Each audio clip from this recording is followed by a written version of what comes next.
Hi everyone! Thanks for joining us today at AASpeech Pathology for Shared Story Time. So each Monday we're going to join you and read some of our favourite stories, aren't we? Yeah. And today we have a book by an Australian author called Collin. Now, I was lucky enough a few years ago when you were just a little baby to meet Collin at the markets up at Eumundi. Now, I love supporting Australian authors and artists, and it was really great to meet him, and I loved his stories. There are actually more of the Funky Chicken stories too, so you could check them out on his website. But this one is called Funky Chicken Chooks in Space. Now, there's lots of rhyming words. We tend to read a lot of books that rhyme, don't we? Not all stories have to rhyme, but sometimes you might find some stories where the words sound the same, and we call that rhyming. Let's see if we can hear some rhyming words. So the author is Collin and the illustrator is Kitchin. Oh, and there's a special disc that comes with this story too. On a warm summer's day out beyond Humpty Doo, Funky Chicken was dreaming of things he could do. He woke with a start and a brilliant thought of becoming the first ever Chook astronaut. What does an astronaut do, Kaia? Go out to space. Oh, they go out to space. So look, he wants to be an astronaut out in space. Let's see what he's going to do. A spectacular voyage he'd make just in case he had any family living in space. He'd fly around the planets and have a good look. Danica. Yes, Kaia. What these? These are all alien chickens from different planets Oh. to seek out an extraterrestrial chook. There's lots of interesting words in this story too, or long words, descriptive words, spectacular. The word voyage. It's great to point those out if you've got children that are at an age-appropriate level to understand. Yes, Kaia? So this has 1, 2, 3, 4, 5. 5 fingers. And this one has 1, 2, 3, 4, 5. 5 alien crests on his head too. Let's see what's happening in the story. And this has 1, 2, 3, It's okay to be 4. interrupted, isn't it? So that children can explore the pictures with you. Even if you lose the flow of your story, it's really great for them to notice the pictures because that helps to support the story. All right, let's see what's happening. The first thing to do was to warn Bob and Sue of this wonderful trip he was planning to do. Sue was astonished. But this is absurd. I don't know what gets into the head of that bird. Why would that chook want to fly out in space? He's part of the family, part of this place. But the chook was determined, and Bob, well, he knew Funky Chook's wacky dreaming might even come true. Let's see if his dream comes true, Kaia. Sure enough, by next morning, the chook and his friends were building a rocket from old odds and ends. A fuselage made out of wrought iron sheets. A pilot's chair crafted from antique car seats. A porthole created from scrap in the shed. A funky glass helmet to cover his head. All of the junk that was lying around was destined for sure to end up spacebound. Do you want to wiggle back so we can see the pictures? Yeah. Good job. A month and 2 days was all that it took to finish that spaceship designed for a chook. And on a clear dawn in the middle of May, the rocket took off and the chook was away.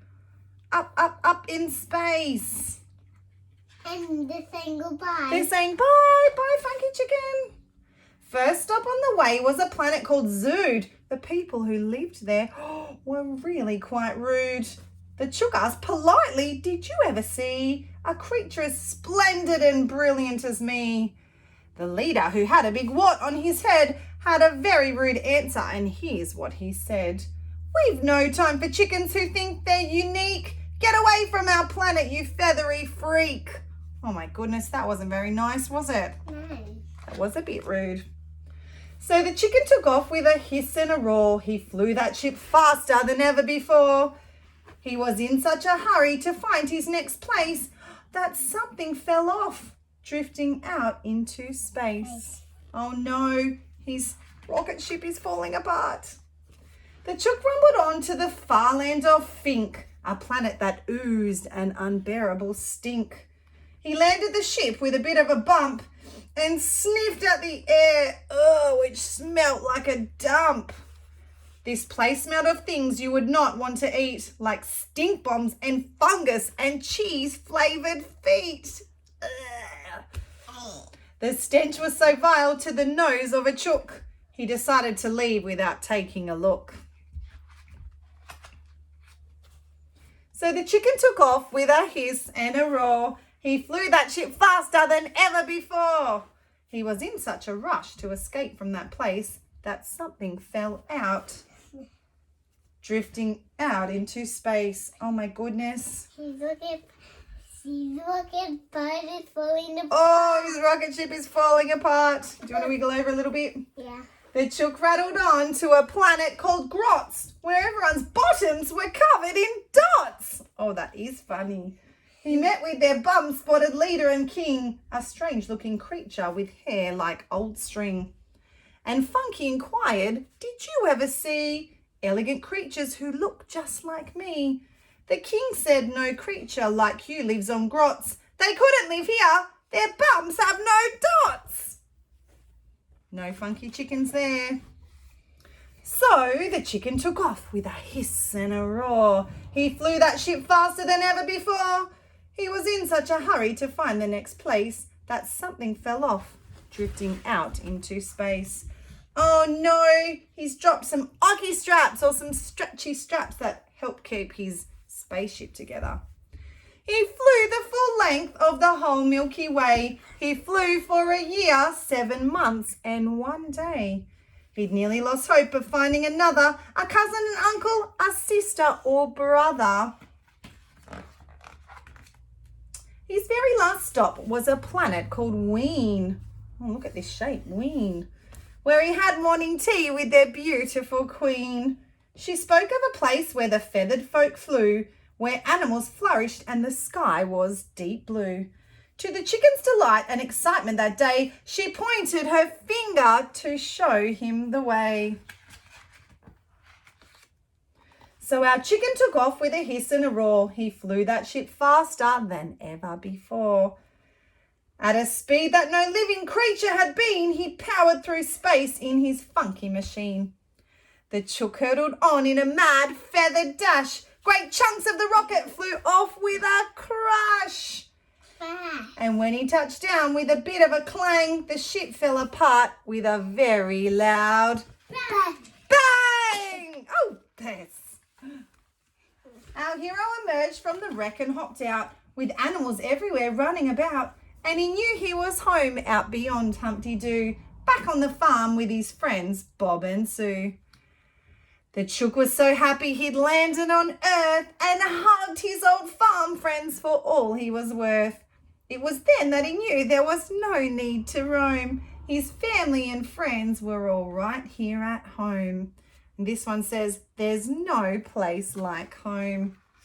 So beautiful funky chicken got to travel all around space to find chooks just like him, but there weren't any. Nika. Only on Earth. Nika. Yes. And it's got the deep player. It's got a CD, yeah, so you can hear the story. It says that there's got the book with a slideshow and the song on there. So there's a matching song if you'd like to look that one up. So thanks so much for joining us today for Shared Story Time for Funky Chicken Chooks in Space. We hope you enjoyed hearing a new story, and we'll see you next time. Bye. Bye.